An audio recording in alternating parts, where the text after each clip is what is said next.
very concerned that all of this wind blows the water into Lake Bourne and also into Lake Pontchartrain, and then the winds coming from this direction into New Orleans breach that levee. As we pass on the left, you can see where this levee broke. We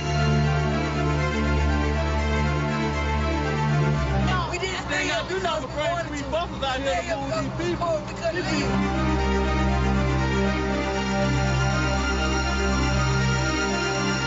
I'm tired. I'm hungry. The children ate a good meal all the week. Please, y'all come help us.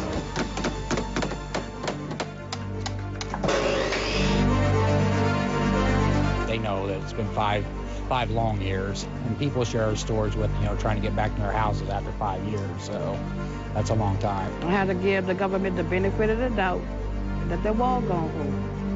Well, I tried, but that don't mean it gonna work.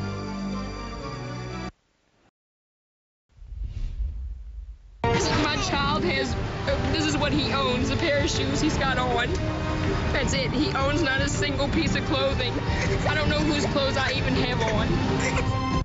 Haunting images, haunting sound, right, in the wake of Hurricane Katrina 5 years ago through the lens of a famed photographer. Harold Baquet spent 25 years working as a professional photographer. That is a quarter of a century covering the changing social, cultural influences, right, of the region. But nothing in his vast experience prepared him for the day the levees broke. And Harold is joining me in a rainy French Quarter as well this morning. And Harold, I know you're NOLA, born and raised. You're a charity hospital baby. So you offer a great perspective in terms of some of these pictures. But before we get to the pictures, just briefly, where were you when Katrina hit? My wife and mother-in-law and I, we stayed home during the storm, and we never evacuated. And before Katrina, we would all put together our hurricane kits, to prepare 3 days of food and provisions to stay home. But nowadays we prepare our evacuation kits, and we get out while the getting is good. So you're prepared now, but let me ask you, back 5 years ago, at what point, after the storm had hit, what point did your photographic instinct kick in and say, hey, you know what, I'm going to grab a camera and start taking pictures? Well, we had successfully evacuated about 3 days after the storm, and that's about the time that we realized that the civilization was coming to an end, that, civility and humanity, your personal humanity and your dignity was at stake. And we eventually evacuated safely. And, we wonder why, if we could evacuate safely, why couldn't help and provisions be brought into the city safely? And before the storm, man, we had all these rich bounties of seafood and just vegetables and fruits down, in the southern Gulf area.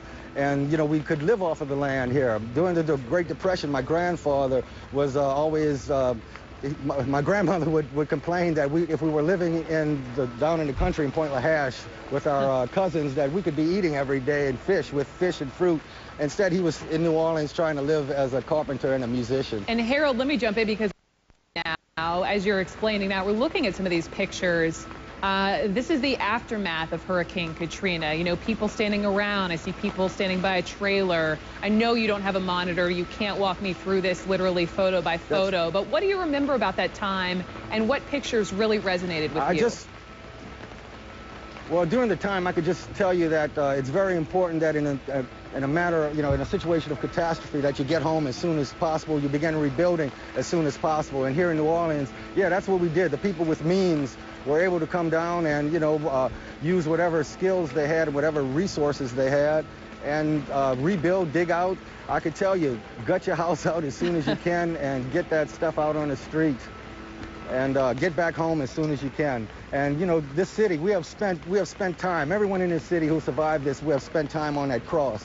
And there's something about the cross, the glory, the grace, that when you're off of it, you know that things will be better, and you appreciate it, and you grow, and you learn, and your life has changed forever. And our lives here have been changed forever. And no, things will never be exactly the same.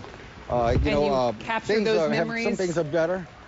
Yeah, you capture those memories. Well, I remember one of the poignant things I remember about our evacuation was just the dozens of fires that I saw over our shoulders as we were leaving, as we were crossing the expressway.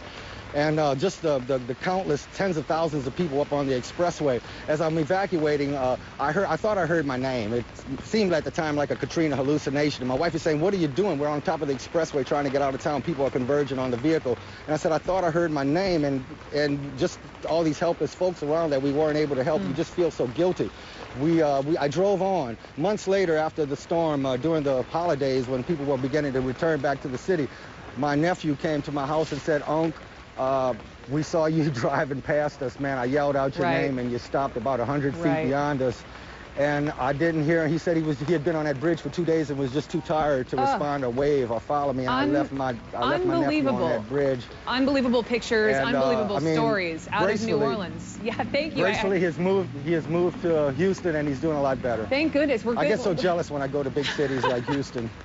We're glad to hear. We're glad he's okay. We're glad you're okay. Thank you for sharing your pictures. You lived through it. I'm sure that those are memories that will last you really forever. Harold Baquet, thank you so much. And stay right there. CNN Saturday Morning will be right back.